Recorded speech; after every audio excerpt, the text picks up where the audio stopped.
বিসমিল্লাহির রহমানির রহিম। রব্বি জিদনি ইলমা, রব্বি জিদনি ইলমা, রব্বি জিদনি ইলমা। আমরা আগের ধারা একটু রিভিশন করব, তারপর ইনশাআল্লাহ নতুন ধারা আলোচনা করব।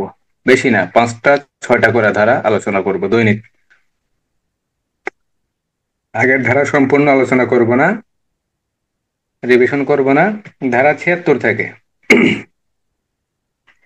ধারা 75 পড়ে। ধারা 75-তে বলা হয়েছে কি, বর্ধিত দণ্ড, অর্থাৎ 12তম অধ্যায় অথবা 17তম অধ্যায় যদি অপরাধ করে তাহলে কি হবে? পূর্বে যদি কোনো দণ্ড থাকে, 3 বছরের অধিক কোনো অপরাধে যদি দণ্ড থাকে, সেই অপরাধের দণ্ড থাকা অবস্থায় যদি নতুন করে কোনো অপরাধের সৃষ্টি করে এবং সেই অপরাধটি যদি 12তম অধ্যায় অথবা 17তম অধ্যায়ের হয়, তাহলে ওই ব্যক্তি কি হবে? বর্ধিত দণ্ডে দণ্ডিত হবে। ধারা 76। আইন বলে বাধ্য বা ভুল ধারণাবশত আইন বলে বাধ্য মনে করে যদি কোনো কার্য করা হয়, তার ফলে যদি কোনো ক্ষতি হয় বা কোনো মূলক কার্য হয়, সেক্ষেত্রে কি হবে না? তা অপরাধ হিসেবে গণ্য হবে। ধারা 78-এ বলা হয়েছে আদালতের রায় বা আদালতের কাজ বা আদালতের আদেশ, অর্থাৎ আদালত যে কোনো তথ্যের ভিত্তিতেই হোক, তথ্যের ভিত্তিতে যদি কি করে আদালত রায় প্রদান করে বা আদালত যদি আদেশ দেয় বা দণ্ড প্রদান করে, যে কোনো কিছুই করুক না কেন, তা অপরাধ হিসেবে গণ্য হবে না। ধারা 78। ধারা 79-তে বলা হয়েছে ভুল ধারণাবশত নিজেকে, ধারণাটা ভুল, ভুল ধারণাবশত নিজেকে আইন বলে সমর্থিত মনে করে বা আইন বলে বাধ্য মনে করে যদি কোনো কাজ করা হয়, তাহলে সেই ব্যক্তির কাজ কি হবে না? অপরাধ হিসেবে গণ্য হবে না। ধারা 79। ধারা 80-তে বলা হয়েছে আইনানুগ কার্য সম্পাদন কাজ, অর্থাৎ যে কাজ করতে আপনি পারেন, আপনি যে কাজ করতে পারেন সেই কাজ করা অবস্থায় সৎভাবে যদি কাজটা করেন, সেই ক্ষেত্রে যদি কোনো দুর্ঘটনা ঘটে বা কোনো ক্ষতি হয়, সেক্ষেত্রে কি হবে না? অপরাধ হিসেবে গণ্য হবে না। ধারা 80। ধারা 81-তে বলা হয়েছে ছোট বড় অপরাধ। ধারা 82 9 বছরের কম। ধারা 83 9 বছরের বেশি কিন্তু 12 বছরের কম যদি বোধ শক্তি সম্পন্ন না হয় বা বুদ্ধি পরিপক্ক যদি না হয়, সেক্ষেত্রে অপরাধ হবে না। ধারা 83। ধারা 84-তে বলা হয়েছে অপ্রকৃতিস্থ ব্যক্তির কাজ অপরাধ হিসেবে গণ্য হবে না। ধারা 85-তে বলা হয়েছে প্রমত্ততার ফলে বা নেশাগ্রস্ততার ফলে যদি কোনো অপরাধ করে এবং সেই নেশাগ্রস্ততা যদি অন্য কোনো ব্যক্তির মাধ্যমে হয়, তাহলে সেটা অপরাধ হিসেবে গণ্য হবে না। ধারা 86, যদি নিজের ইচ্ছায় প্রমত্ততা হয় বা নেশাগ্রস্ত হয়, তার ফলে যদি কোনো অপরাধমূলক কার্য করে, সেটা অপরাধ হিসেবে গণ্য হবে। ধারা 86। ধারা 87-তে বলা হয়েছে দুইজন ব্যক্তি যদি সম্মতি সহকারে যদি কোনো ক্রীড়ার অনুষ্ঠান করে অথবা নিজের জামতপত্রের জন্য যদি কোনো কুস্তি লড়ে বা কোনো কার্য করে যার ফলে কোনো ক্ষতি হয় বা আঘাতপ্রাপ্ত হয়, সেক্ষেত্রে কি হবে না? অপরাধ হবে না। অবশ্যই তাদের বয়স 18 বছরের অধিক হইতে হবে। ধারা 87। ধারা 88-তে বলা হয়েছে মৃত্যু ঘটানোর উদ্দেশ্য ব্যতীত, অর্থাৎ সৎ বিশ্বাসে যদি কোনো ব্যক্তির সম্মতি সহকারে তার উপকারার্থে কোনো কার্য করা হয়, সেক্ষেত্রে যদি কোনো ক্ষতি হয় বা কোনো দুর্ঘটনা ঘটে, তাহলে তা অপরাধ হিসেবে গণ্য হবে না। ধারা 88। ধারা 89-তে বলা হয়েছে অভিভাবক কর্তৃক সম্মতিক্রমে কোনো শিশু বা কোনো পাগলের যদি কোনো উপকারার্থে সৎ বিশ্বাসে সম্মতি সহকারে যদি কোনো কার্য সম্পাদন করা হয়, সেক্ষেত্রে অপরাধ হবে না। যদি কোনো ক্ষতি হয় বা কোনো দুর্ঘটনা ঘটে, সেক্ষেত্রে কি হবে না? সেই কাজ অপরাধ হবে না। ধারা 89। ধারা 90-তে বলা হয়েছে সম্মতি যে ক্ষেত্রে সম্মতি হিসেবে গণ্য হবে না। সম্মতি 5টি ক্ষেত্রে সম্মতি হিসেবে গণ্য হবে না। একে বলা হয়েছে, একে না, কতে বলা হয়েছে ক্ষতির ভয়ে যদি কোনো ব্যক্তি সম্মতি প্রদান করেন, তাহলে সম্মতি হিসেবে গণ্য হবে না। ভ্রান্ত বর্ণনার কারণে বা ভ্রান্ত তথ্যের কারণে বা ভুল ধারণাবশত যদি কোনো সম্মতি প্রদান করা হয়, সেই সম্মতি সম্মতি হিসেবে গণ্য হবে না। তারপরে বলা হয়েছে অপ্রকৃতিস্থ ব্যক্তির সম্মতি, প্রমত্ততার কারণে নেশাগ্রস্ত ব্যক্তির সম্মতি অথবা 12 বছর বয়সের কম কোনো ব্যক্তির সম্মতি সম্মতি হিসেবে গণ্য হবে না। ধারা 90। আর ধারা 90-তে 91-তে একটু আগে বুঝালাম যে যদি স্বতন্ত্র অপরাধের সৃষ্টি করে, তাহলে সেই সকল কার্য কি করতে হবে? অবশ্যই বর্জন করতে হবে। ধারা 91। ধারা 92 তে বলা হয়েছে সম্মতি ব্যতীত, অর্থাৎ সম্মতি দেওয়ার মতো কোনো অবস্থায় নাই, যদি মৃত্যু অবস্থায় থাকে অথবা অজ্ঞান অবস্থায় থাকে ওই ব্যক্তির নিকট থেকে সম্মতি আদায় করা সম্ভব না, অথবা তার নিকট যদি তার কোনো অভিভাবক না থাকে, আত্মীয় না থাকে, বা অন্য কোনো ব্যক্তি যদি না থাকে, অথবা কোনো ব্যক্তির নিকট থেকে যদি সম্মতি আদায় করা না হয় বা করা না যায়, সেই ক্ষেত্রে সদ্বিশেষে উপকারার্থে যদি কোনো কাজ করা হয়, সে কাজের ফলে যদি কোনো ক্ষতি হয় তাহলে তা অপরাধ হিসেবে গণ্য হবে না। ধারা 92। ধারা 93। 93 তে বলা হয়েছে সরল বিশ্বাসে বা সৎ বিশ্বাসে কৃত যোগাযোগের ফলে যদি কোনো অপরাধের সৃষ্টি হয় বা কোনো ক্ষতি হয় সেক্ষেত্রে অপরাধ হিসেবে গণ্য হবে না। ধারা 94 তে বলা হয়েছে কোনো কাজ যদি ভীতি প্রদর্শন করে যদি কাউকে বাধ্য করা হয়, অর্থাৎ কোনো কাজ করতে যদি কাউকে ভীতি প্রদর্শন করা হয়, ভীতি প্রদর্শন করে যদি সেই কাজ করতে বাধ্য করা হয় তাহলে তা অপরাধ হিসেবে গণ্য হবে না।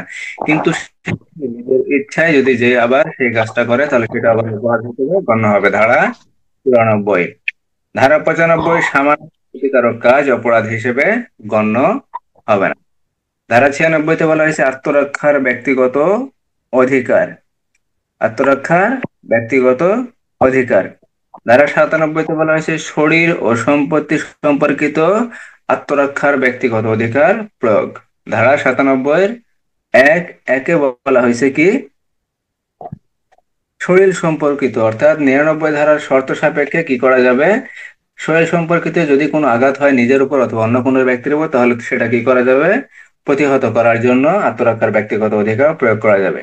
আর দ্বিতীয় বিষয়টি হলো যদি চুরি সম্পর্কিত বা স্থাবর অস্থাবর সম্পর্কিত কোনো ক্ষতির সম্মুখীন হয় সেক্ষেত্রে কি করা যাবে, সম্পত্তি রক্ষার্থে আত্মরক্ষার ব্যক্তিগত অধিকার প্রয়োগ করা যাবে। ধারা 97। ধারা 98 তে বলা হয়েছে পাগল ব্যক্তি, অপ্রগতিস্থ ব্যক্তি বা শিশু ব্যক্তি এই সকল ব্যক্তির কার্যের বিরুদ্ধে আত্মরক্ষার ব্যক্তিগত অধিকার প্রয়োগ করা যাবে। যদিও এই সকল ব্যক্তির কার্য অপরাধ হিসেবে গণ্য হবে না, কিন্তু নিজেকে রক্ষার জন্য কি আছে, আত্মরক্ষার ব্যক্তিগত অধিকার আছে, এই ব্যক্তিগত অধিকার প্রয়োগ করা যাবে। কিন্তু আত্মরক্ষার ব্যক্তিগত অধিকার প্রয়োগের ক্ষেত্রে কোনো সময়ে কোনো ক্ষেত্রে কোনো ব্যক্তিকেই কি করা যাবে না, শাস্তি প্রদান করা যাবে না। আত্মরক্ষার ব্যক্তিগত অধিকার প্রয়োগের ক্ষেত্রে যতটুকু দরকার ততটুকুই ক্ষতি সাধন করতে হবে বা ততটুকু বল প্রয়োগ করতে হবে, তার অতিরিক্ত বল প্রয়োগ করা যাবে না। ঠিক আছে। ধারা 99 যে সকল ক্ষেত্রে আত্মরক্ষার ব্যক্তিগত অধিকার প্রয়োগ করা যায় না। ধারা 100 যে সকল ক্ষেত্রে দেহের উপরে যদি আক্রমণ হয়, যখন এই আক্রমণের বিরুদ্ধে কি করা যায়, আত্মরক্ষার ব্যক্তিগত অধিকার প্রয়োগ করে কোনো ব্যক্তির মৃত্যু ঘটানো যায়। সেটা 6টি ক্ষেত্রে, 6টি ক্ষেত্রে কোনো ব্যক্তির মৃত্যু ঘটানো যায়। এক, এমন আক্রমণ যা মৃত্যু অনিবার্য, এমন আক্রমণ যা গুরুতর জখম, এমন ভাবে আক্রমণ ধর্ষণের উদ্দেশ্যে আক্রমণ, অথবা অপ্রাকৃতিক কামলালসা চরিতার্থ করার জন্য আক্রমণ, ছেলে ধরা বা অপহরণ বা মনুষ্যহরণের জন্য আক্রমণ, অথবা এমন ভাবে আটক রাখা হয়েছে যেখানে কর্তৃপক্ষের আশ্রয় লাভের সুযোগ থাকে না। ধারা 100। এইভাবে যদি কোনো ব্যক্তি আক্রমণ করে তাহলে সেই ক্ষেত্রে কি করা যাবে, ওই দেহ সম্পর্কিত কি করা যাবে, দেহ সম্পর্কিত আত্মরক্ষার ব্যক্তিগত অধিকার প্রয়োগ করে কোনো ব্যক্তির মৃত্যু ঘটানো যাবে। ধারা 100। ধারা 101 দেহের উপর যখন আক্রমণ করা হবে সেই ক্ষেত্রে আত্মরক্ষার ব্যক্তিগত অধিকার প্রয়োগ করে মৃত্যু ব্যতীত অন্য কোনো ক্ষতি সাধন করে, অর্থাৎ মৃত্যু ঘটানো যাবে না, মৃত্যু ঘটানোর প্রয়োজন নাই। যদি দেখা গেল যে একটা চড় দিলেন, একটা থাবড় দিলেন, বা একটা পায়ের উপরে বা কোমরের উপরে একটা বাড়ি দিলেন, ঠিক আছে, এইটুকু ক্ষতির মাধ্যমে যদি আপনার কার্য হাসিল হয়, অর্থাৎ আপনার আত্মরক্ষার ব্যক্তিগত অধিকার যদি হাসিল হয় তাহলে সেই ক্ষেত্রে কি করা যাবে না, ওই ব্যক্তিকে মৃত্যু ঘটানো যাবে না। ধারা 101। ধারা 100 দিয়ে বলা হয়েছে আত্মরক্ষার ব্যক্তিগত অধিকার আরম্ভ ও স্থিতিকাল। যখন ওই ব্যক্তি আক্রমণ করবে বা আক্রমণের জন্য প্রস্তুতি নেবে তখন থেকে আরম্ভ হবে, আর যতক্ষণ পর্যন্ত ওই ব্যক্তি আক্রমণ করবে, অর্থাৎ মারামারি ঝগড়াঝাটি যাই করুক না কেন যতক্ষণ চলবে ততক্ষণ পর্যন্ত আপনি আত্মরক্ষার ব্যক্তিগত অধিকার প্রয়োগ করতে পারবেন। যখনই ওই ব্যক্তি আর আর বল প্রয়োগ করবে না তখন আপনি আত্মরক্ষার অধিকার প্রয়োগ করতে পারবেন না। ধারা 102। ধারা 103 সম্পত্তি সম্পর্কিত আক্রমণের বিরুদ্ধে যখন কোনো অপরাধী ব্যক্তির মৃত্যু ঘটানো যায়, ধারা 103। চারটি ক্ষেত্রে: দস্যুতার ক্ষেত্রে, যদি কোনো ব্যক্তি দলবল নিয়ে দস্যুতা করার উদ্দেশ্যে হাজির হয়, সেক্ষেত্রে কি করা যাবে? ওই দস্যুতাকারীর বিরুদ্ধে সম্পত্তি রক্ষার্থে আত্মরক্ষার ব্যক্তিগত অধিকার প্রয়োগ করে মৃত্যু ঘটানো যাবে। দ্বিতীয় বিষয়টি, রাত্রিবেলায় যদি অপথে কেউ গৃহ প্রবেশ করে, গৃহে প্রবেশ করার জন্য একটা পথ আছে, সেটা দরজা। দরজা দিয়ে যদি প্রবেশ না করে অন্য কোনো পথ দিয়ে যদি প্রবেশ করে, সেক্ষেত্রে কি করা যাবে? ওই ব্যক্তির মৃত্যু ঘটানো যাবে। বাসগৃহ বা সম্পত্তি সংরক্ষণের স্থান, কোনো তাঁবু, ইমারত, বিল্ডিং, জাহাজ অথবা এইরূপ অন্য কোনো স্থানে যদি কোনো ব্যক্তি আগুন লাগানোর চেষ্টা করে বা আগুন লাগিয়ে দেয়, তাহলে সেই ব্যক্তির মৃত্যু ঘটানো যাবে। চারে বলা হয়েছে, চুরি সম্পর্কিত অপরাধ অথবা অনধিকার প্রবেশ সম্পর্কিত অপরাধ এমন ভাবে হয় যেখানে বাধা যদি না দেওয়া হয়, তাহলে অপর কোনো ব্যক্তির মৃত্যু ঘটার সম্ভাবনা আছে বা গুরুতর জখমের সম্ভাবনা আছে, তাহলে সেই ক্ষেত্রে কি করা যাবে? ওই ব্যক্তির মৃত্যু ঘটানো যাবে। অর্থাৎ কোনো ব্যক্তি চুরি করতেছে, দেখা গেল যে হাতে বড় রামদা নিয়ে চুরি করতেছে, যদি কেউ বাধা প্রদান করে, কি করবে? সেক্ষেত্রে ওই ব্যক্তি মেরে ফেলতে পারে, কোপ দিতে পারে, এই জাতীয় বড় ধরনের কোনো আঘাত করতে পারে, যার ফলে মৃত্যু হতে পারে বা গুরুতর জখম হতে পারে। সেই ক্ষেত্রে কি করা যাবে? ওই ব্যক্তিকে মৃত্যু ঘটানো যাবে। ধারা 103। ধারা 104, সম্পত্তির প্রতি আত্মরক্ষার অধিকার প্রয়োগের ক্ষেত্রে যখন মৃত্যু ব্যতীত অন্য কোনো ক্ষতি সাধন করে আত্মরক্ষার ব্যক্তিগত অধিকার প্রয়োগ করা যায় বা আত্মরক্ষা করা যায়, সেই ক্ষেত্রে ওই ব্যক্তির কি করা যাবে না? মৃত্যু ঘটানো যাবে না। ধারা 104। ধারা 105-এ বলা হয়েছে, ওই স্থিতিকাল আরম্ভ এবং স্থিতিকাল কখন আরম্ভ হবে, কখন শেষ হবে। ধারা 105। ধারা 106-এ বলা হয়েছে, নিরপরাধ ব্যক্তির ক্ষতি হবে জেনেও আত্মরক্ষার ব্যক্তিগত অধিকার প্রয়োগ করা যায়। ধারা 106। ধারা 107, সহায়তা। গতকালকে আলোচনা করছিলাম ধারা 107। ধারা 107-এ বলা হয়েছে সহায়তা। সহায়তা বলতে বোঝায়, যদি কোনো ব্যক্তি কোনো কার্য দ্বারা বা কোনো কিছু দ্বারা যদি কোনো ব্যক্তিকে বা অপর কোনো ব্যক্তিবর্গকে কোনো কাজ সম্পাদনের জন্য সাহায্য করে, তাহলে তাকে সহায়তা করেছে বলে গণ্য হবে। কিন্তু আইনের ভাষায় যদি কোনো ব্যক্তিকে সহায়তা করা হয়, তাহলে সেটা মোটামুটি অপরাধমূলক সহায়তাকেই সহায়তা হিসেবেই গণ্য করা হয়। আইনে মোটামুটি যত প্রকার সহায়তার কথা বলা আছে, বেশিরভাগই কি আপনার অপরাধমূলক সহায়তা। অর্থাৎ কোনো ব্যক্তি যদি অপর কোনো ব্যক্তিকে বা ব্যক্তিবর্গকে অপরাধমূলক কোনো কার্য সম্পাদন করার জন্য সহায়তা করে, তাহলে সেই ব্যক্তি সহায়তা দুষ্কর্মে সহায়তা করেছে বলে গণ্য হবে। ধারা 107। এখন দুষ্কর্মে সহায়তা করার ক্ষেত্রে তিনটি উপাদান অবশ্যই থাকতে হবে, অর্থাৎ তিনটি বিষয় অবশ্যই থাকতে হবে। এক, প্ররোচনা। প্ররোচনার মাধ্যমে কি করা যায়? কোনো অপরাধ সংগঠনে কোনো ব্যক্তিকে সহায়তা করা যায়। তারপরে ষড়যন্ত্র, অবশ্যই ষড়যন্ত্র, এবং সেই ষড়যন্ত্রটা দুই বা ততোধিক ব্যক্তির মধ্যে কিভাবে হতে হবে? অবশ্যই সেটা দুষ্কর্মের বিষয়ে, কোনো কোনো খারাপ ষড়যন্ত্রের বিষয়ে বা কোনো অপরাধমূলক কার্য সম্পাদনের বিষয়ে সেটা ষড়যন্ত্র থাকতে হবে, বা কোনো কার্য বা কার্যবিরতির দ্বারাও কি করা যায়? সহায়তা করা যায়। যেমন গতকালকে একটা পুলিশ অফিসারের বিষয়ে বলা হয়েছিল, সেই ব্যক্তি, একজন পুলিশ অফিসারের দায়িত্ব হলো অপরাধ নিবারণ করা বা অপরাধ প্রতিরোধ করা, কিন্তু পার্শ্ববর্তী জায়গায় যদি মারামারি হয়, সে যদি নিশ্চুপ দাঁড়িয়ে থাকে, সে যদি কোনো পদক্ষেপ না নেয়, তাহলে সে কি করলো? কোনো অপরাধ সংগঠনে সে কোন তার কার্য দ্বারা বা তার কার্যবিরতি দ্বারা সে কি করলো? অপরাধ সংগঠনে সহায়তা করলো। তাহলে ধারা 108, দুষ্কর্মে সহায়তাকারী, অর্থাৎ যে ব্যক্তি দুষ্কর্মে সহায়তা করে সেই ব্যক্তি হলো দুষ্কর্মে সহায়তাকারী ব্যক্তি। ধারা 108। ধারা 109 বলা হয়েছে, দুষ্কর্মে সহায়তার ফলে যে অপরাধের জন্য আইনে শাস্তির বিধান নাই, সেই অপরাধের ক্ষেত্রে শাস্তি। ধারা 109, যদি কোনো ব্যক্তি অপর কোনো ব্যক্তিকে দুষ্কর্মে সহায়তা করে ও সহায়তার ফলে যদি কোনো কাজ সম্পাদিত হয় এবং বিধিতে যদি কোনো শাস্তির বিধান না থাকে, তাহলে সহায়তার ফলে যে অপরাধের সৃষ্টি হয়েছে, অর্থাৎ সহায়তার ফলে যদি খুন হয়, চুরি হয়, ধর্ষণ হয়, এই ধর্ষণের যে শাস্তি হবে, ওই সহায়তাকারী ব্যক্তি সেই অপরাধে অপরাধী হবে। ধারা 109। ধারা 109। অবশ্যই মনে রাখবেন, যেহেতু আমরা বারবার রিভিশন করব, অবশ্যই ইনশাল্লাহ মনে হবে। তারপরেও যদি কোনো জায়গায় কোনো খটকা লাগে, যদি বুঝতে সমস্যা হয়, তাহলে আমাকে অবশ্যই জানাবেন। ধারা 110, সহায়তাকারীর অভিপ্রায় হতে যদি ভিন্ন অভিপ্রায়ে কাজ সম্পাদিত হয়, সেক্ষেত্রে সহায়তাকারীর শাস্তি। সেক্ষেত্রে সহায়তাকারীর শাস্তি, অর্থাৎ সহায়তাকারীর উদ্দেশ্য একরকম, আর যার মাধ্যমে কাজটা করতেছে সেই ব্যক্তির উদ্দেশ্য অন্যরকম। সেই ক্ষেত্রে সহায়তাকারী যে উদ্দেশ্যেই করুক না কেন, সহায়তাকারী অপরাধী হিসেবে গণ্য হবে এবং শাস্তি প্রদান করা হবে। যেমন গতকালকে একটা উদাহরণ ছিল, উদাহরণ পড়ছিলাম। রহিম চুরি করার জন্য করিমের মালিকানাধীন সম্পত্তি নিয়ে যাবার জন্য কমলকে কি করে, নির্দেশ প্রদান করে, এবং কমলকে বলে দেয় যে এটা আমার সম্পত্তি, তুমি এটা নিয়ে যাও, কিন্তু এটা আসলে আমার সম্পত্তি না, এটা রহিমের অথবা করিমের সম্পত্তি। ঠিক আছে। এখন আমি যদি একজনকে বলি যে এই সম্পত্তিটা আমার, তুমি নিয়ে যাও, কিন্তু আমি জানি যে এই সম্পত্তি আমার না, এই সম্পত্তি রহিমের অথবা করিমের।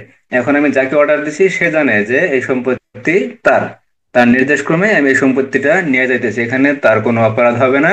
এখানে আমার উদ্দেশ্য কি, চুরি করানো, কার দ্বারা, ওর দ্বারা। কিন্তু ওর উদ্দেশ্য কি, যে ব্যক্তি আমাকে অর্ডার করছে সেই ব্যক্তির সম্পত্তি আমি এটা নিয়ে যাইতেছি। এখানে তার উদ্দেশ্য হলো সে অর্ডার করছে, আমি নিয়ে যাইতেছি, এখানে তার কোনো অপরাধ হবে না। কিন্তু যে ব্যক্তি চুরি করার উদ্দেশ্যে অপরের মাধ্যমে কাজ করাইতেছে, সেক্ষেত্রে ওই সহায়তাকারী ব্যক্তি অপরাধী হিসেবে গণ্য হবে। ধারা 110। ধারা 110। ধারা 111। ধারা 111। ধারা 111-তে বলা হয়েছে, যে কাজ করার জন্য সহায়তা করা হয়েছে সেই কাজ ভিন্ন যদি অন্য কোনো কাজ সম্পাদিত হয়, তাহলে সহায়তাকারীর শাস্তি। তাহলে সহায়তাকারীর শাস্তি, কি উদ্দেশ্যে সহায়তা করা হয়েছে বা কি কাজ করার জন্য সহায়তা করা হয়েছে, সেই কাজ হয় নাই, অন্য একটা কাজ যদি সম্পাদিত হয়, সেক্ষেত্রে সহায়তাকারীর শাস্তি কিরূপ হবে। ধারা 111। রিফাত একটি শিশুকে সেলিমের খাবারে বিষ মেশানোর জন্য প্ররোচনা দেয় বা সহায়তা করে, ও সেই সাথে কি করে, শিশুর হাতে একটা বিষের কৌটা দেয়। কিন্তু শিশুটি সেলিমের খাবারে বিষ না মিশিয়ে সাগরের খাবারে কি করে, বিষ মেশায়। কারণ শিশুটি বুঝতে পারে না যে কোনটা সাগরের খাবার বা কোনটা সেলিমের খাবার, কারণ দুইটা খাবারই পাশাপাশি রাখা ছিল। এখানে রিফাতের উদ্দেশ্য ছিল সেলিমকে মেরে ফেলা বা সেলিমকে হত্যা করা, কিন্তু শিশুটি না বোঝার কারণে সেলিমের খাবারে বিষ না মিশিয়ে সে কি করছে, সাগরের খাবারে বিষ মিশাইছে। কারণ দুইটা প্লেট একটা জায়গায় রাখা ছিল। এখানে রিফাতের উদ্দেশ্য ছিল সেলিমকে হত্যা করা, এই জন্য সেলিম কি হবে, এই জন্য রিফাত কি হবে, দায়ী হবে, কারণ রিফাত খাবারে বিষ মেশানোর জন্য সহায়তা করেছিল। যদিও রিফাতের উদ্দেশ্য ছিল সেলিমকে হত্যা করা, কিন্তু এই যে হত্যা করার জন্য সহায়তা করা হয়েছিল, কিন্তু এই সহায়তার ফলে কি হয়েছে, অন্য একটা ভিন্ন কাজ হয়ে গেছে। এই ভিন্ন কাজের জন্য কি হবে, এখানে ওই রিফাত অপরাধী হবে। ধারা 111। আর একটা আমরা উদাহরণ পড়ি। সবুজ ইয়ামিনকে আব্দুল্লাহর বাসায় আগুন লাগানোর জন্য প্ররোচনা করে বা সহায়তা দেয়। সবুজ কি করে, ইয়ামিনকে, সবুজ ইয়ামিনকে আব্দুল্লাহর বাসায় আব্দুল্লাহর বাসায় আগুন লাগানোর জন্য প্ররোচনা করে বা সহায়তা করে। ইয়ামিন আগুন লাগায় এবং সেই সাথে চুরি করে। ইয়ামিন আগুন লাগায় এবং সেই সাথে চুরি করে। এখানে সবুজ আগুন লাগানোর জন্য দোষী হবে, কিন্তু চুরির জন্য নয়, কারণ চুরি একটি স্বতন্ত্র অপরাধ যা পোড়ানোর জন্য সম্ভাব্য ফল ছিল না। কিন্তু কিন্তু এখানে যদি কোনো ব্যক্তি মারা যায় আগুন লাগানোর কারণে, যদি কোনো ব্যক্তি মারা যায়, তাহলে একটা বাড়িতে আগুন লাগলে সেই বাড়ির ভিতরে বা সেই ঘরের ভিতরে যদি কোনো ব্যক্তি নাকি আগুন লাগানোর কারণে মৃত্যু হতে পারে, কিন্তু আগুন লাগানোর কারণে চুরি হবে এমন তো কোনো বিষয় নয়। এখন আগুন লাগানোর জন্য কি করা হয়েছে, প্ররোচনা দেওয়া হয়েছে। এখন অপরাধী ব্যক্তি কি করছে, আগুনও লাগাইছে, সেই সাথে চুরিও করে নিয়ে চলে গেছে। কিন্তু চুরি করাটা এখানে আগুন লাগানোর সাথে কোনো সম্পৃক্ততা নাই, সেই জন্য চুরির অপরাধী অপরাধী হবে না। কিন্তু এখানে আগুন লাগানোর সে অবশ্যই অপরাধী হবে। ধারা 111, ধারা 111, যে কাজ করার জন্য সহায়তা করা হয়েছিল তা ব্যতীত অন্য কোনো কাজ সম্পাদিত হলে সহায়তাকারীর শাস্তি। ধারা 111। ধারা 114, ধারা 114-তে বলা হয়েছে, যদি কোনো ব্যক্তি সহায়তা করে কোনো অপরাধ করার জন্য, সে যদি উপস্থিত থেকে সেই কাজটি সম্পাদিত করে, তাহলে সে অপরাধী হিসেবে গণ্য হবে, সে তখন সহায়তাকারী হিসেবে গণ্য হবে না। ধারা 114।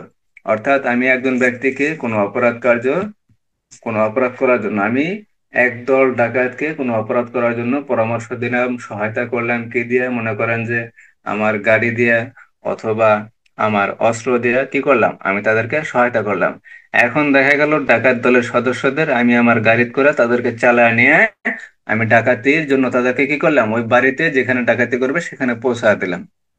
এখন পৌঁছায় দেওয়ার পর আমি কি করলাম, ওদের ঘরের ভিতরে ঢুকা দিয়ে আমি ঘরের দরজায় বসে থাকলাম, যে তোরা ঠিকঠাক মতো ডাকাতি করে নিয়ে বাইরে বের হ, আবার একসাথে চলে যাবো। এই যে আমি সহায়তা করলাম, এই যে প্ররোচনা দিলাম, এই যে ষড়যন্ত্র করলাম, যাই কিছুই করি না কেন, অপরাধ করার সময় যদি আমি উপস্থিত থাকি, তাহলে আমি অপরাধী হিসেবে হবো, সহায়তাকারী হিসেবে হব না। তখন আমার কি হবে, আমার আমাকে অপরাধী হিসেবে গণ্য করা হবে।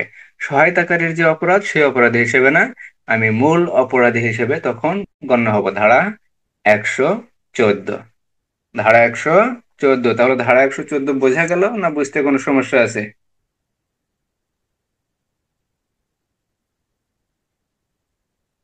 বোঝা গেছে স্যার, এটা তো যে কোনো কাজ করার জন্য বৃত্তি প্রদর্শন পূর্বক কাউকে বাধ্য করা, ওইটার মতো এটা। হুম। ধারা 115, ধারা 115-তে বলা হয়েছে, মৃত্যুদণ্ড অথবা যাবজ্জীবন কারাদণ্ডে দণ্ডনীয় অপরাধে সহায়তাকরণ, কিন্তু অপরাধটি যদি অনুষ্ঠিত না হয় সেক্ষেত্রে শাস্তি। ধারা 115। তাহলে ধারা 115 বুঝেন, কিন্তু এখান থেকে কিন্তু প্রশ্ন হয়। ধারা 115, ধারা 116, ধারা 118, ধারা 119, এগুলা থেকে কিন্তু প্রায় সময় প্রশ্ন হয়।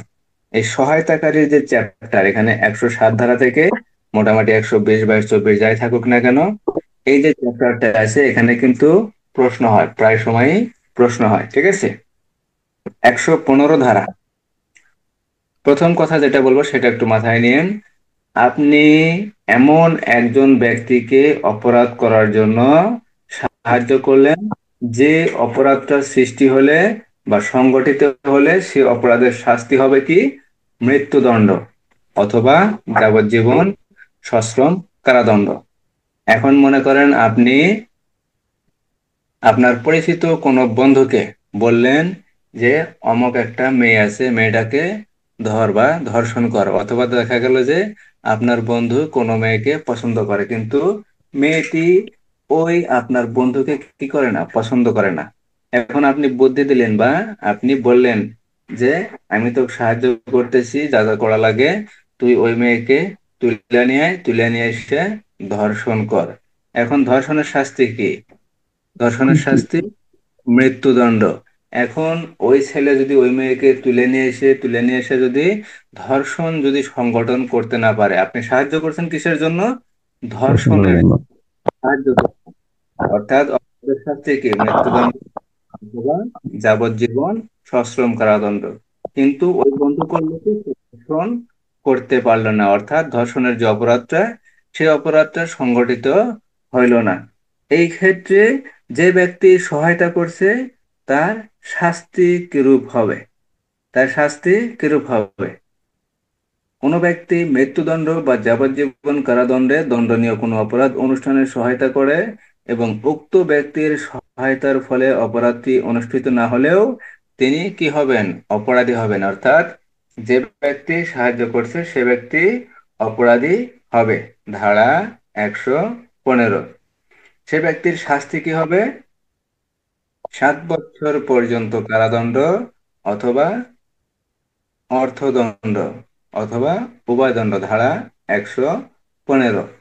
এখন দেখা গেল এখানে সাহায্য করা হয়েছে, সহায়তা করা হয়েছে, কিন্তু মূল অপরাধটা সৃষ্টি হয় নাই। কিন্তু ওই ব্যক্তি ওই ব্যক্তি আঘাতপ্রাপ্ত হয়েছে। যদি আঘাতপ্রাপ্ত হয় সেই ক্ষেত্রে কি হবে? সহায়তাকারী ব্যক্তির শাস্তি হবে দ্বিগুণ। তখন সহায়তাকারী ব্যক্তির শাস্তি হবে 14 বছর পর্যন্ত কারাদণ্ড অথবা তদুপরি অর্থদণ্ড। ধারা 115। ধারা 115। তাহলে ধারা 115 বোঝা গেল না বুঝতে কোনো সমস্যা আছে?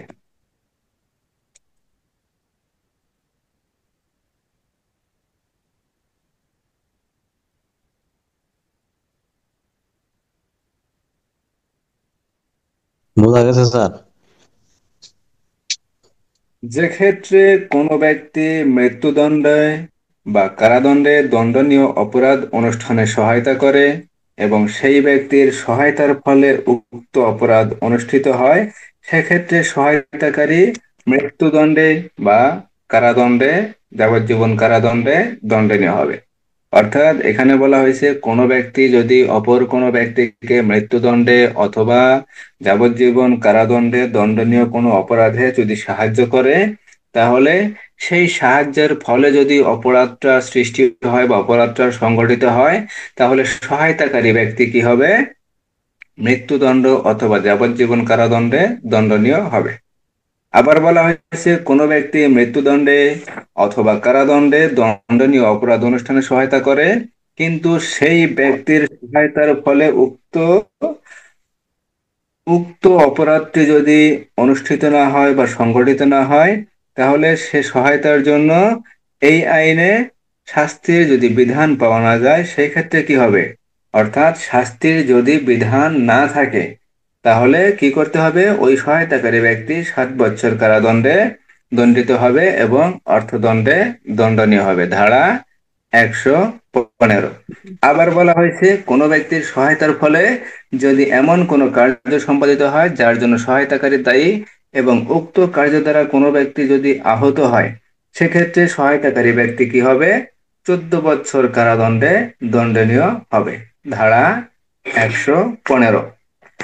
তাহলে প্রথম বলা হয়েছে যদি মৃত্যুদণ্ড অথবা যাবজ্জীবন কারাদণ্ডে দণ্ডনীয় কোনো অপরাধের সৃষ্টি হয় সহায়তার ফলে, সেক্ষেত্রে সহায়তাকারী ব্যক্তি ওই যাবজ্জীবন কারাদণ্ড অথবা মৃত্যুদণ্ডে দণ্ডনীয় হবে। আবার বলা হয়েছে সাহায্য করা হয়েছে মৃত্যুদণ্ডে অথবা যাবজ্জীবন কারাদণ্ডে দণ্ডনীয় অপরাধে, কিন্তু অপরাধটা কি হয় নাই? সংগঠিত হয় নাই, সেক্ষেত্রে সহায়তাকারী ব্যক্তির শাস্তি হবে 7 বছর এবং অর্থদণ্ড। আবার বলা হয়েছে সহায়তা করা হয়েছে কিন্তু মূল অপরাধটা সংগঠিত হয় নাই, কিন্তু ওই ব্যক্তি কি হয়েছে? আঘাতপ্রাপ্ত হয়েছে। আঘাতপ্রাপ্ত হওয়ার জন্য শাস্তি হবে কত? দ্বিগুণ, 14 বছর অথবা 14 বছর ও তদুপরি অর্থদণ্ড বা অতিরিক্ত অর্থদণ্ড। ধারা 115। তো ধারা 115 বোঝা গেল না বুঝতে কোনো সমস্যা আছে? এখানে 3 ধরনের শাস্তির কথা বলা আছে।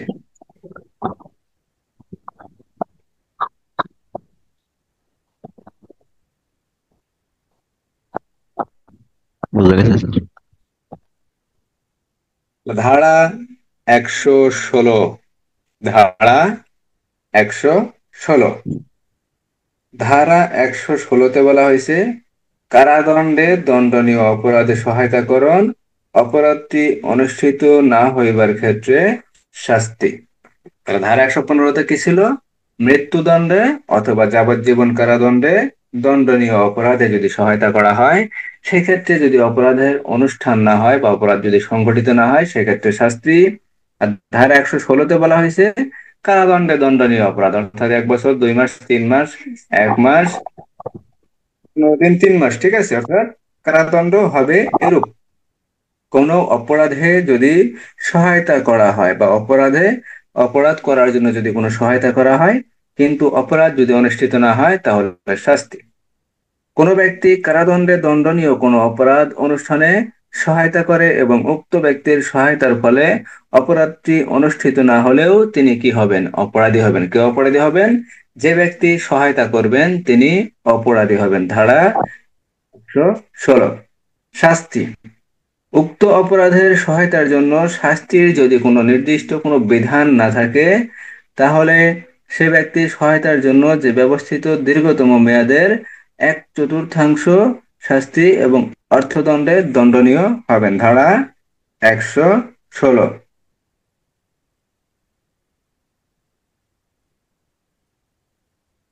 অর্থাৎ যে অপরাধের জন্য সহায়তা করা হয়েছিল, যে অপরাধ সংগঠনের জন্য সহায়তা করা হয়েছিল, কি হবে?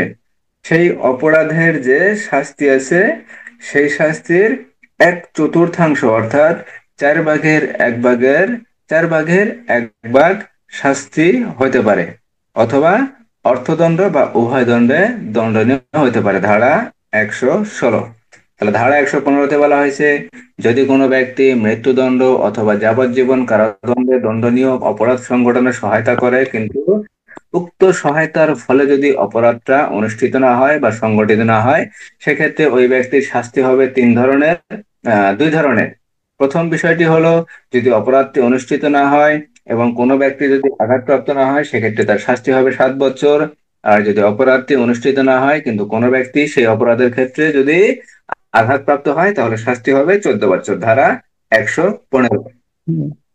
মৃত্যুদণ্ডে অথবা যাবজ্জীবন কারাদণ্ডে দণ্ডনীয় অপরাধে যদি সহায়তা করা হয়, সহায়তার ফলে যদি অপরাধটি সংঘটিত হয়, সেক্ষেত্রে সহায়তাকারী ব্যক্তির শাস্তি হবে মৃত্যুদণ্ড অথবা যাবজ্জীবন কারাদণ্ড। ধারা 115। আর ধারা 116তে বলা হয়েছে, সাহায্যই করা হয়েছে ছোট ধরনের অপরাধে। কি ধরনের অপরাধ? ছোট্ট ধরনের অপরাধ, অর্থাৎ কারাদণ্ডে দণ্ডনীয় কোনো অপরাধে সাহায্য করা হয়। অর্থাৎ মনে করেন যে ছোট যে অপরাধগুলো আছে, এই অপরাধে সংগঠনের জন্য রহিম করিমকে কি করলো? সহায়তা করলো, যে ভাই তুই এই কাজটা কর, কোনো সমস্যা নাই, এই কাজটা কর, কোনো সমস্যা নাই, কোনো সমস্যা হবে না, হওয়ার কথা না। এখন এই প্ররোচনা দিল, ষড়যন্ত্র করলো, অথবা কোনো কার্য বা কার্য বিরতি দ্বারা করলো, কোনো অপরাধ সংগঠনের জন্য একজন ব্যক্তিকে সহায়তা করলো, কিন্তু সেই সহায়তার ফলে যদি কোনো অপরাধের সৃষ্টি না হয়, তাহলে ওই ব্যক্তি কি হবেন? সহায়তাকারী ব্যক্তি অবশ্যই অপরাধী হবেন। ধারা 116। এক্ষেত্রে তার শাস্তি হবে কি?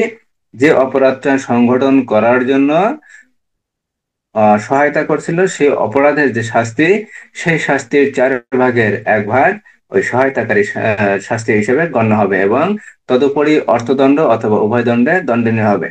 কিন্তু এই এই কাজটা যদি সরকারি কোনো কর্মচারী কর্তৃক হয়, সরকারি কোনো কর্মচারী, একজন সরকারি কর্মচারীর দায়িত্ব কি? একজন সরকারি কর্মচারীর দায়িত্ব হলো অপরাধ নিবারণ করা বা অপরাধ প্রতিরোধ করা, যেন কোনো অপরাধ সংগঠিত না হয় সেক্ষেত্রে কি করা? সেই ক্ষেত্রে চেষ্টা করা। যেমন মনে করেন যে পুলিশ অফিসার, এখানে উদাহরণ দেওয়া হয়েছে, কোন পুলিশ অফিসার যার কর্তব্য হইতেছে কি? দস্যুতা নিবারণ করা, দস্যুতা নিবারণ করা বা দস্যুতা অনুষ্ঠানে প্রতিরোধ করা। কিন্তু যদি দস্যুতা অনুষ্ঠিত না হইলেও উক্ত অপরাধের জন্য ব্যবস্থিত কারাদণ্ডের দীর্ঘতম মেয়াদের অর্ধেক পর্যন্ত কারাদণ্ডে দণ্ডনীয় হবে। এখন এখানে বলা হয়েছে কি করবে? দস্যুতা, কোনো ব্যক্তি যদি 2, 4, 5 জন ব্যক্তি মিলে যদি কোথাও দস্যুতা করে, তাহলে যদি সেটা জানতে পারে বা বুঝতে পারে, সেটা কি করবে? সেটা সেই দস্যুতা সে কি করবে? নিবারণ করবে। কারণ সে একজন অফিসার পুলিশ অফিসারের দায়িত্ব হলো অপরাধ নিবারণ করা বা প্রতিরোধ করা। কিন্তু সে কি করতেছে? সে তার কার্য দ্বারা ওই দস্যুতা সংগঠনের জন্য সে সহায়তা করতেছে। এরূপ সরকারি যদি কোনো কর্মচারী দুষ্কর্মে যদি সহায়তা করে, তাহলে এই সহায়তা করার জন্য সে কি সাজা ভোগ করবে? ওই যে অপরাধটা সংগঠিত হবে সেই অপরাধের অর্ধেক। আর সাধারণ যদি জনগণ হয়, তাহলে সেই অপরাধের 4/1 সাজা ভোগ করবে। ধারা 116। ধারা 116। আর এখানে সাজার ভোগটা হবে, মনে করেন চুরির অপরাধের জন্য যদি 1 বছর সর্বোচ্চ সাজা হয়, তাহলে সেই সর্বোচ্চ সাজার 4/1। সরকারি কর্মচারীর ক্ষেত্রে 1 বছরের অর্ধেক, অর্ধেক হলে 6 মাস। আর সাধারণ জনগণের ক্ষেত্রে 1 বছরের 4/1, অর্থাৎ 3 মাস। 3 মাস 7 ভাগ করবেন, ধারা 116। ধারা 115 মৃত্যুদণ্ডে দণ্ডনীয় অপরাধ, আর ধারা 116 কারাদণ্ডে দণ্ডনীয় অপরাধে যদি সহায়তা করা হয়, আর সেই ক্ষেত্রে যদি সাধারণ জনগণ সহ যদি সাধারণ জনগণ অথবা সরকারি কর্মচারী কর্তৃক যদি এই সহায়তা করা হয়, তাহলে সাধারণ জনগণ 4 ভাগের 1 ভাগ, আর সরকারি কর্মচারী কি হবে 4 ভাগের 2 ভাগ, অর্থাৎ অর্ধেক। অর্ধেক মেয়াদের কারাদণ্ডে দণ্ডনীয় হবেন, সেই সাথে অর্থদণ্ড অথবা উভয় দণ্ডে দণ্ডনীয় করা যাবে। ধারা 116। ধারা 116। ধারা 118। ধারা 118। 118 ধারায় বলা হয়েছে মৃত্যু বা যাবজ্জীবন কারাদণ্ডে, মৃত্যুদণ্ড বা যাবজ্জীবন কারাদণ্ডে দণ্ডনীয় অপরাধ অনুষ্ঠানের ষড়যন্ত্র গোপনকরণ। ধারা 118।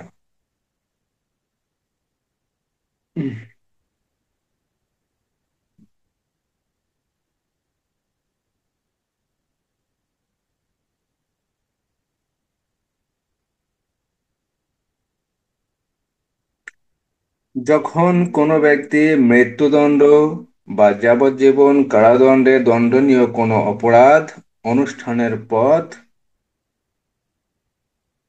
সুগম করার জন্য বা সুগম করার উদ্দেশ্যে কোনো অপরাধ অনুষ্ঠানের ষড়যন্ত্র গোপন করে বা মিথ্যা তথ্য দেয় যা অপরাধ অনুষ্ঠানে সহায়তা করে, তবে তিনি অপরাধী হবেন। ধারা 118। ধারা 118।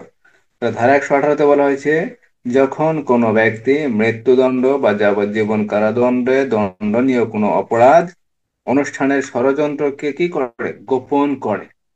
গোপন করে কিংবা ওই অপরাধ সম্পর্কে মিথ্যা তথ্য দেয় বা মিথ্যা বা বিবৃতি দেয়, অথবা গোপন করা বা মিথ্যা ভাষণ দেওয়া, এই যদি অপরাধে সহায়তা করে, তাহলে উক্ত ব্যক্তি কি হবেন, অপরাধী হবেন। ধারা 118।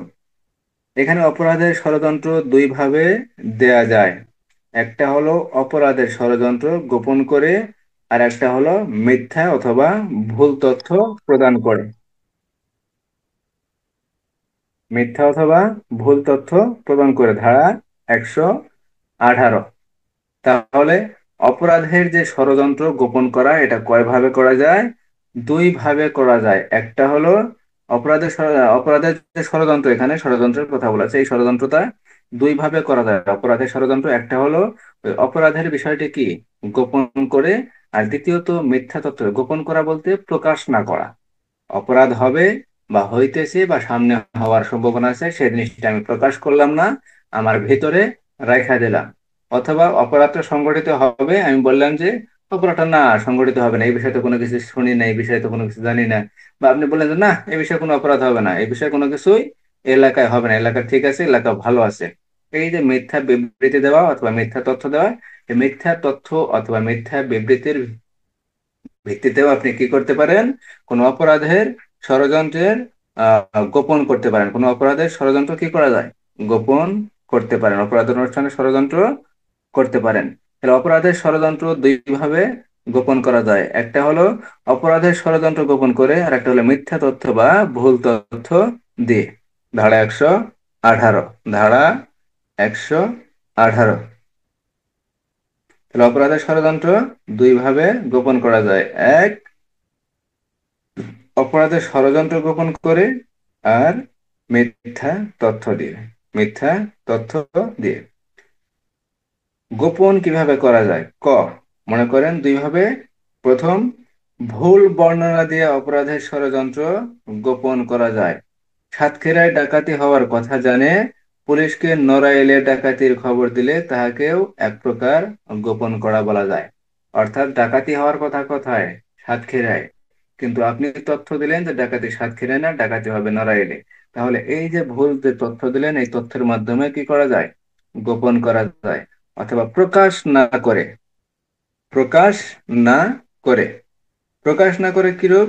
চৌকিদারের কর্তব্য হইতেছে যেই ডাকাতি সম্পর্কে জানিলে তাহা পুলিশকে জানাইয়া দেওয়া, ইহা গোপন করা। অর্থাৎ চৌকিদারের কাজ, চৌকিদার দফাদার এরা গ্রাম্য এলাকায় কাজ করে থাকেন। এদের কাজ কি? অপরাধের বিভিন্ন তথ্য যদি থাকে এই তথ্যগুলা কি থানার অফিসারদেরকে জানানো। এখন চৌকিদার জানতে পারলো যে কোথাও ডাকাতি হবে, কোথাও চুরি হবে, কোথাও ছিনতাই হবে, বা কোথাও বন্ধু বান্ধব মিলে আড্ডা দিতেছে, খারাপ আড্ডা, ঠিক আছে? এগুলা জানার পর সে যদি সঠিক তথ্য সঠিক জায়গায় যদি পৌঁছায় না দেয়, এই যে পৌঁছায় দিল না বা প্রকাশ করলো না, এই জিনিসটা কি গোপন করা হলো। এটাও এক ধরনের ষড়যন্ত্রের, অপরাধের ষড়যন্ত্রের গোপনকরণ, ধারা 118। কোন কার্য বা অবৈধ বিরতির সাহায্যে উক্তরূপ অপরাধ অনুষ্ঠানের ষড়যন্ত্রের অস্তিত্ব স্বেচ্ছাকৃতভাবে গোপন করে কিংবা এমন কোনো বিবৃতি প্রদান করে যা উক্ত অপরাধ অনুষ্ঠানে অপরাধ ষড়যন্ত্র সম্পর্কে মিথ্যা বলিয়া সে জানে, ধারা 118। অর্থাৎ এখানে বলা হয়েছে এমন কোন তথ্য দিল যে তথ্য সে জানে যে হবে এরূপ, কিন্তু সে তথ্য দিল ভিন্ন রূপ, তাহলে সেটা কি বলছে? মিথ্যা তথ্যের মাধ্যমে সে ভুল তথ্য দিছে। অপরাধের বিষয়টি সে কি করছে? গোপন করছে, ভুল তথ্য দিয়ে গোপন করছে। আর একটা বিষয় কি? প্রকাশ না করে, যেমন চৌকিদার কি করলো না? প্রকাশ করলো না। চৌকিদার প্রকাশ করলো না, অপরাধটা সংগঠিত হবে কিন্তু এই বিষয়টা চৌকিদার প্রকাশ করলো না। এটার মাধ্যমে কি করা যায়? অপরাধের অনুষ্ঠানের পথ সুগম করা যায়, ধারা 118।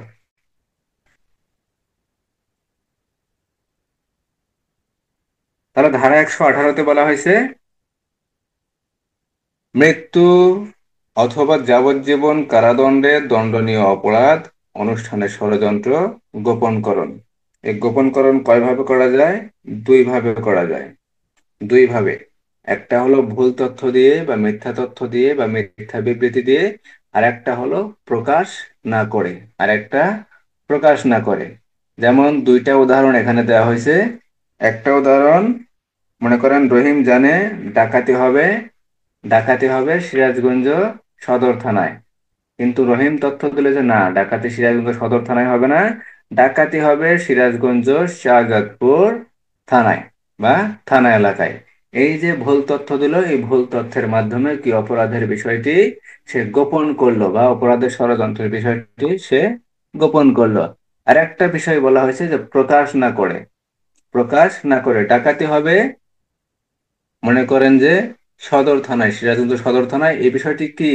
সদর থানার কোনো একটা বাড়িতে ডাকাতি হবে, এই বিষয়টা ওই এলাকার কি গ্রাম্য চৌকিদার অথবা দফাদার যেই থাকুক না কেন বা গ্রাম্য পুলিশ তারা জানে, কিন্তু তারা সঠিক খবরটি থানার পুলিশের কাছে পৌঁছালো না, সে প্রকাশ করলো না, সে নিজের কাছে গোপন রাখলো। এটা প্রকাশ না করে অপরাধের ষড়যন্ত্র গোপনকরণ। তাহলে অপরাধের ষড়যন্ত্র দুই ভাবে গোপন করা যায়, একটা হলো মিথ্যা তথ্য দিয়ে বা ভুল বিবৃতি দিয়ে, আর অন্য একটা হলো প্রকাশ না করে।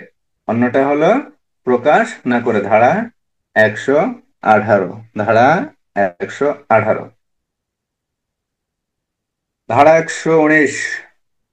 ধারা 119। ধারা 119-এ বলা হয়েছে সরকারি কর্মচারী কর্তৃক এমন অপরাধ অনুষ্ঠানের ষড়যন্ত্র গোপনকরণ যা নিবারণ করা তার কর্তব্য। এখন সরকারি কর্মচারী হিসেবে যে কোনো অপরাধ নিবারণ করা কি সরকারি কর্মচারীর দায়িত্ব এবং কর্তব্যের ভেতরে পড়ে। এখন সে তো নিবারণ করলোই না, সে কি করলো? গোপন করলো। তাহলে সরকারি কর্মচারীর অপরাধ কি হবে? ধারা 119। অনেক সরকারি কর্মচারী আছে যাদের দায়িত্ব ও কর্তব্য হচ্ছে অপরাধ নিবারণ করা। যেমন পুলিশ অফিসার আছেন, সেনাবাহিনীর বিভিন্ন অফিসার আছেন, সেনাবাহিনী আছেন, বিজিবি আছেন, তারপরে আরো বিভিন্ন বাহিনী আছেন, বিভিন্ন সংস্থার লোক আছেন। এদের কি করা? এদের দায়িত্ব কর্তব্য হচ্ছে অপরাধ নিবারণ করা, অপরাধ যদি কোথাও হয় তার প্রতিরোধের চেষ্টা করা। এখন সরকারি কর্মচারীর কাজ যদি এরূপ অপরাধ নিবারণ করা হয় বা প্রতিরোধ করা হয়, কিন্তু তিনি যদি কোনো অপরাধ অনুষ্ঠানের ষড়যন্ত্র গোপন করেন বা অপরাধের ষড়যন্ত্র সম্পর্কে মিথ্যা তথ্য বা মিথ্যা সংবাদ বা ভুল তথ্য বা বিবৃতি দেয়, যার ফলে উক্ত অপরাধ অনুষ্ঠিত হোক বা না হোক তিনি অপরাধী হবেন। ধারা 119। এখন শাস্তি কি হবে? অপরাধ অনুষ্ঠিত হলে শাস্তি হবে দণ্ডের অর্ধেক, আর অপরাধ অনুষ্ঠিত না হলে শাস্তি হবে 1/4। অপরাধ যদি মৃত্যুদণ্ডে সহায়তাকারী হয় তাহলে শাস্তি হবে 10 বছর পর্যন্ত। শাস্তিগুলো আমাদের মনে রাখার দরকার নাই, শুধু এইটুকু মনে রাখলেই হবে যে 119 ধারায় বলা আছে কি, সরকারি কর্মচারী কর্তৃক অপরাধের অনুষ্ঠানের ষড়যন্ত্র গোপনকরণ। ধারা 119। আর ধারা 118তে বলা হয়েছে, মোটামুটি বলতে পারেন যে জনসাধারণ কর্তৃক কি অপরাধের অনুষ্ঠানের ষড়যন্ত্র গোপনকরণ। ধারা 118। সরকারি কর্মচারী কর্তৃক অপরাধের অনুষ্ঠানের ষড়যন্ত্র গোপনকরণ। ধারা 119। সরকারি কর্মচারী কর্তৃক যদি কোনো অপরাধের অনুষ্ঠানের ষড়যন্ত্র গোপন করা হয়, সেই গোপন করার ফলে যদি অপরাধটির সৃষ্টি হয় বা সংগঠিত হয়, অথবা অপরাধটি যদি সংগঠিত না হয়, উভয় ক্ষেত্রে সরকারি কর্মচারী কি হবেন? অপরাধী হিসেবে গণ্য হবেন। ধারা 119। এবং এই অপরাধের জন্য ওই সরকারি কর্মচারীর শাস্তি কিরূপ হবে? যদি অপরাধটির সৃষ্টি হয় তাহলে ওই অপরাধের যে শাস্তি থাকে, ওই অপরাধের শাস্তি যদি 10 বছর থাকে তাহলে অর্ধেক শাস্তি ভোগ করবেন 5 বছর। আর যদি অপরাধটি সংঘটিত না হয়, অপরাধটি যদি সংঘটিত না হয় সেই ক্ষেত্রে যদি শাস্তি হয় 10 বছর, তাহলে ভোগ করবেন 1/4, অর্থাৎ 1/4। 1/4 তিনি শাস্তি ভোগ করবেন। ধারা 119। ধারা 119। ধারা 120। ধারা 120। কারাদণ্ডে দণ্ডনীয় অপরাধ অনুষ্ঠানের ষড়যন্ত্রের গোপনকরণ। ধারা 120। দণ্ডবিধি 118 ধারা অনুসারে মৃত্যুদণ্ড বা যাবজ্জীবন কারাদণ্ডে দণ্ডনীয় অপরাধের ষড়যন্ত্র গোপনকরণ। কিন্তু 120 ধারায় বলা হয়েছে কারাদণ্ডে দণ্ডনীয় অপরাধের ষড়যন্ত্র গোপনকরণ বা ভুল বিবৃতি দান বা ভুল তথ্য প্রদান বা ভুল তথ্য সরবরাহ করা, যার ফলে কোনো অপরাধের অনুষ্ঠানের পথ সুগম হয়, তাহলে ওই ব্যক্তি অপরাধটি অনুষ্ঠিত হোক বা না হোক তিনি অপরাধী হবেন। ধারা 120। ধারা 120। তাহলে ধারা 118তে আমরা মোটামুটি বলতে পারি সাধারণ জনগণ কর্তৃক, সাধারণ জনগণ কর্তৃক অথবা সরকারি কর্মচারী যাই হোক না কেন সেটা আলাদা কথা, সরকারি কর্মচারী আলাদা করে বলা আছে 119 ধারায়। 119 ধারায় শুধু বলা আছে অপরাধটি যে অপরাধী হোক না কেন সেই অপরাধের জন্য সরকারি কর্মচারী যদি সহায়তা করে, কোনো অপরাধের তথ্য গোপন করে বা কোনো তথ্য মিথ্যা তথ্য দিয়ে বা কোনো ভুল তথ্য দিয়ে বা কোনো ভুল বিবৃতি দিয়ে, সেই ভুল বিবৃতির ফলে, তথ্যের ফলে বা কোনো অপরাধের বিষয় বা ষড়যন্ত্রের বিষয় যদি গোপন করে, যার ফলে কোনো অপরাধ অনুষ্ঠিত হোক, সেটা মৃত্যুদণ্ড হোক অথবা অন্য কোনো কারাদণ্ডে দণ্ডনীয় কোনো অপরাধ হোক, সেই অপরাধটার যদি সৃষ্টি হয় সেই অপরাধের ফলে সেই অপরাধটি অনুষ্ঠান হোক অথবা না হোক, উভয় ক্ষেত্রে কি হবে? ওই সরকারি কর্মচারী অপরাধী হবে। ধারা 119। আর ধারা 118তে বলা হয়েছে মোটামুটি বেসরকারি বা সাধারণ জনগণ কর্তৃক, সাধারণ জনগণ কর্তৃক যদি মৃত্যুদণ্ড অথবা যাবজ্জীবন কারাদণ্ডে দণ্ডনীয় কোনো অপরাধ অনুষ্ঠানের ষড়যন্ত্রের বিষয় যদি গোপন করা হয় তাহলে সেই ক্ষেত্রে শাস্তি ভোগ করবেন সাধারণ জনগণ। ধারা 118। আর ধারা 120-এ বলা হয়েছে কারাদণ্ডে দণ্ডনীয়, কারাদণ্ডে দণ্ডনীয় কোনো অপরাধের ষড়যন্ত্রের বিষয় যদি গোপন করা হয় সেক্ষেত্রে ওই অপরাধটি যদি অনুষ্ঠান হোক অথবা না হোক সেক্ষেত্রে ওই সহায়তাকারী ব্যক্তি, সহায়তাকারী ব্যক্তি বলতে এখানে অপরাধের ষড়যন্ত্রের যে অনুষ্ঠানের যে গোপন করবে সেই ব্যক্তি কি হবেন? অপরাধী হবেন। ধারা 120। ধারা 120। তাহলে ধারা 115-তে বলা হয়েছে মৃত্যুদণ্ড অথবা যাবজ্জীবন কারাদণ্ডে দণ্ডনীয় কোনো অপরাধে যদি সহায়তা করা হয় কিন্তু অপরাধটি যদি সংগঠিত না হয় তাহলে শাস্তি। ধারা 115। আর ধারা 116-তে বলা হয়েছে কারাদণ্ডে দণ্ডনীয় অপরাধে সহায়তাকরণ, কিন্তু অপরাধটি যদি অনুষ্ঠিত না হয় সেক্ষেত্রে শাস্তি ধারা 116।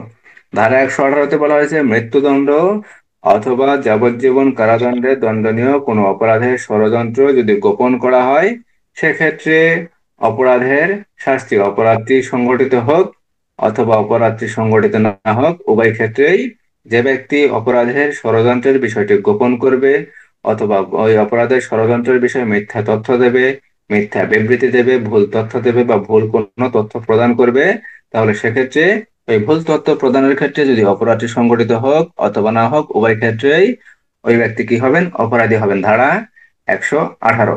আর ধারা 119-এ একই কথা বলা হয়েছে, শুধু সরকারি কর্মচারী যদি এই অপরাধের ষড়যন্ত্র গোপন করেন বা মিথ্যা তথ্য দেয় বা ভুল তথ্য দেয় বা ভুল বিবৃতি প্রদান করেন তাহলে সরকারি কর্মচারী অপরাধী হবেন। ধারা 119। আর ধারা 120, ধারা 120-এ বলা হয়েছে যদি কারাদণ্ডে দণ্ডনীয় অপরাধের ষড়যন্ত্রের বিষয় যদি গোপন করা হয় তাহলে সেই বিষয়ে গোপন অথবা যদি ভুল তথ্য বা ভুল বিবৃতি দেওয়া হয় সেক্ষেত্রে অপরাধী ব্যক্তি অপরাধটি অনুষ্ঠিত হোক অথবা না হোক উভয় ক্ষেত্রেই কি হবে? অপরাধী হবে। ধারা 120। তো ধারা 115 থেকে ধারা 120 বুঝতে কারো কোনো সমস্যা আছে?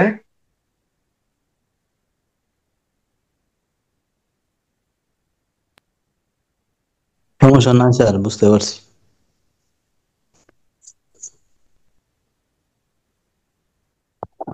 ধারা 118 থেকে ধারা 120 পর্যন্ত পড়লাম।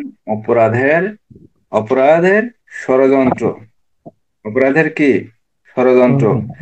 সামনের অধ্যায় আছে, সামনের অধ্যায়ে আমরা পড়ব অপরাধমূলক ষড়যন্ত্র কি। ধারা 120-এর ক। এবার মনে হয় অপরাধমূলক ষড়যন্ত্র 120 ধারা থেকে কোনো প্রশ্ন মনে হয় আসছিল, আপনারা জানেন?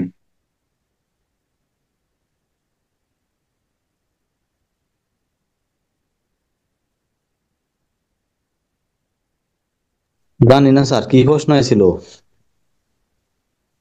এটা তো আমার মনে নাই, তবে মনে হয় যে এবার এরূপ কোনো প্রশ্ন আসছিল, অপরাধমূলক ষড়যন্ত্রের বিষয়ে কোনো প্রশ্ন আসছিল, যতটুকু আমার মনে পড়ে।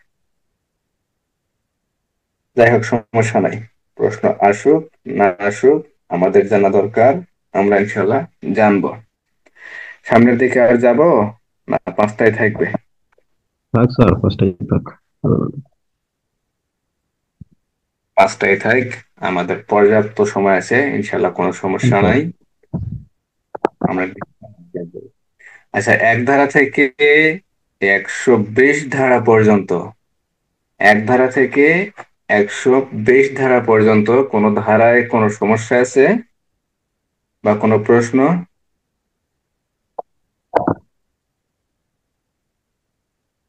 সমস্যা নাই স্যার। তারপরে কালকা 2 দিন আছে তো পড়ি, তারপরে স্যার রবিবারে আপনাদের জানাই।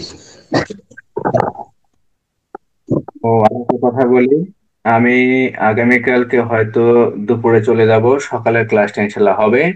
আর 2টা শুক্রবার, এই শুক্রবার আর পরের শুক্রবার, এই 2টা শুক্রবার, বৃহস্পতিবার রাত্রের ক্লাসটা, আর শনিবার শনিবার ইনশাল্লাহ ক্লাস হবে। শনিবার ইনশাল্লাহ শনিবারে ক্লাস হবে স্যার রাত্রে?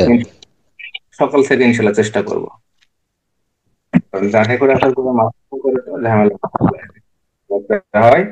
তবে ইনশাল্লাহ আমি সর্বোচ্চ চেষ্টা করব ক্লাস নেওয়ার। যদি না পারি তাহলে ইনশাল্লাহ শনিবার রাত্র থেকে অবশ্যই ইনশাল্লাহ ক্লাস হবে। আর কালকে আমি অবশ্যই এতে যাব, আমার পরীক্ষা আছে আর 2টা, 2টা পরীক্ষা হলে ইনশাল্লাহ মোটামুটি এবছরের জন্য শেষ। এই বছরের লাস্টের দিকে আবার হয়তো পরীক্ষা হবে, তখন আমাদের মোটামুটি ইনশাল্লাহ পদোন্নতি পরীক্ষাও শেষ হবে, টেনশনের কিছু নাই। তাহলে এক ধারা থেকে 120 ধারা পর্যন্ত কোনো প্রশ্ন নাই। অবশ্যই নতুন ধারা যেগুলা পড়ানো হয় এগুলা একটু বেশি বেশি পড়ার চেষ্টা করবেন, এগুলা একটু বেশি বেশি। পুরাতন ধারা যদি একবার পড়েন, নতুন ধারাগুলা 4-5 বার লিখবেন। যত বেশি লিখবেন তত বেশি মনে থাকবে, যত বেশি স্যার, বেশি লিখবেন। সাক্ষ্য কি সিট করছেন না করবেন? না, সাক্ষ্যয়নের শীট করি নাই, সাক্ষ্যয়নের শীট ইনশাল্লাহ করব। সাক্ষ্যয়নটা গুরুত্বপূর্ণ আর সাক্ষ্যয়নটা একটু ক্রিটিক্যালও আছে, সাক্ষ্যয়নটা আমি করব, এখনো করি শীত নাই। করে লাগছে। হ্যাঁ ইনশাল্লাহ করবো, সাক্ষ্যয়নটা অবশ্যই করা লাগবে, মূল আইন তো, এটা অবশ্যই করা লাগবে। শীত ছাড়া আর হইতো না, আমি বইয়ের ভাষা বুঝি না, কষ্ট হয়ে যায়। বইয়ের ভাষা তো ভাই কষ্ট হয়, আমারও তো বুঝা বুঝা করা লাগে, প্রচুর সময় লাগে। তো ইনশাল্লাহ করবো, আশা রাখি ইনশাল্লাহ করব। এখন একটু সময় কম পাইতেছি, একটু সময় নেই, নিয়ে ইনশাল্লাহ আপনাদেরকে দিয়ে দেবো। তাহলে ইনশাল্লাহ ভালো থাকেন। আসসালামু আলাইকুম রহমতুল্লাহ। ওয়ালাইকুম ওয়ালাইকুম আসসালাম। আসসালাম।